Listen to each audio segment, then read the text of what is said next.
రాష్ట్రంలో కొత్త ప్రభుత్వం ఏర్పడి 100 రోజులైంది. ఈ 100 రోజులు అయి ప్రభుత్వ పరిపాలన ప్రారంభం కాగానే పెద్ద ఉపద్రవం వచ్చింది.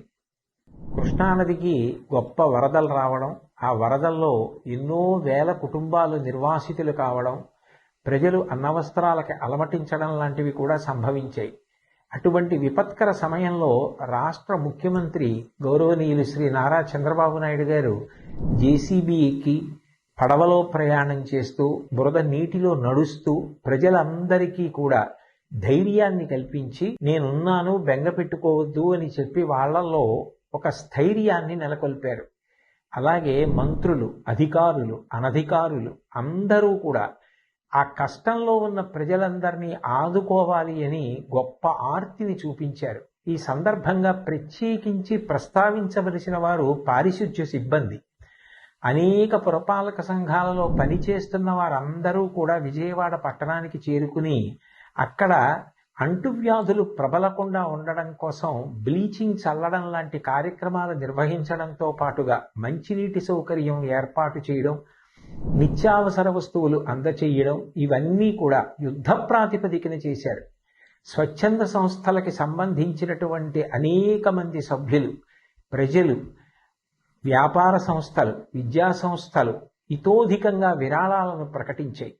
నిజంగా ఇటువంటి కష్ట సమయంలో అందరూ ఏకోన్ముఖులై నడవడం, అటువంటి సమైక్యతాభావం చూపించడం చాలా చాలా గొప్ప విషయం. భాగవతంలో పోతన గారు ఒక మాట అంటారు, పరహితము చెయ్యునెవ్వడు పరమహితుండగును భూత పంచకమునకును, పరహితమే పరమధర్మము పరహితునకు నెదురు లేదు పర్వేందుముఖి అంటారు. పరుల యొక్క హితం కోసం ప్రవర్తించే వాళ్ళు ఎవరుంటారో వాళ్ళకి పంచభూతాలు కూడా సహకరిస్తాయి.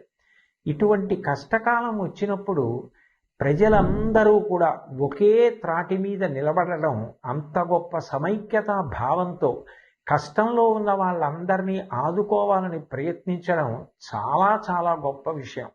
రవీంద్రనాథ్ ఠాగూర్ చెప్పినట్టు, where the mind is without fear and the head is held high, where the world has not been broken up into fragments by narrow domestic walls అని స్త్రీ, పురుష, పండిత, పామర, కుల, మత, వర్ణ, వర్గ, ధనిక, పేద విచక్షణ లేకుండా అందరూ ఒక్కటిగా నిలబడి ఆ ఆపదని ఎదుర్కొన్నటువంటి విషయం నిజంగా ఎంతో స్ఫూర్తిదాయకం.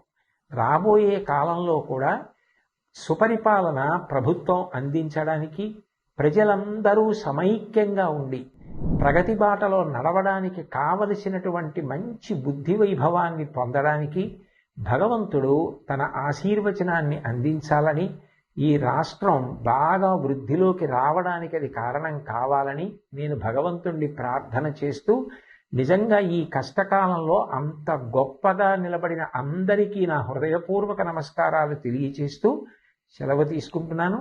స్వస్తి.